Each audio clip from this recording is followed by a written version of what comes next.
Zoe.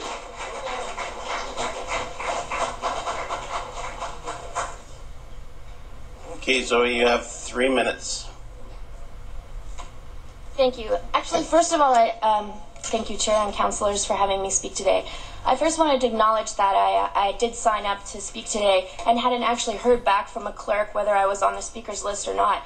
And I would imagine maybe there are other names on this list who also didn't hear that they were going to be speaking today. And if it wasn't for people who were here presenting, I wouldn't have known that I actually made it onto the deputation list.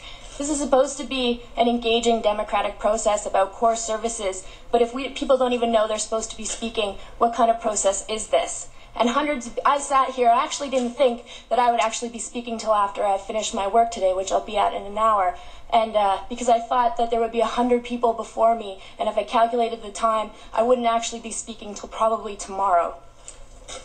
First of all, I'm actually here to talk about the Community Partnership and Investment Program. The KPMG considered reducing or eliminating this program, and I actually want to talk about the AIDS prevention grants and the drug prevention grants.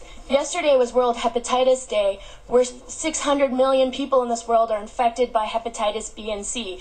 And you, Mayor Ford, signed a proclamation that states that we need to increase awareness, prevention, and we need to keep at this to eliminate this disease.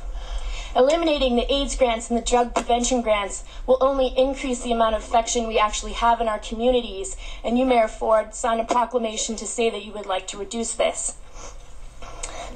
I actually also wanted to just say a bit about this consultation process. I'm sorry, I'm not as prepared as I would have liked to have been.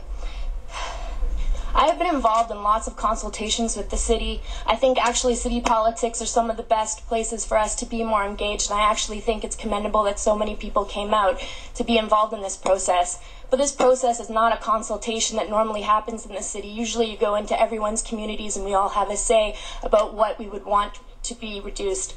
We don't want any of our services cut. You've created this crisis. This crisis was not real until you became mayor. We don't need any of these services cut. This whole process is a complete and utter sham. If we want a real consultation, you would be in our neighborhoods and you would be talking to us directly in our neighborhoods and asking us what it is that we actually need. And this is not it. This is not the process that we need. This is not democratic, and this is sad to have seen what has happened here at City Hall. I have loved coming here, and I love that I can call my counselor. Counselor Vaughn is my counselor. I love that we can engage with city, but this is not a process where people are engaging. 100 people haven't been able to speak to you today, and you said that you would listen to every single one of them, and unfortunately they're not allowed to be in this process. It is a shame.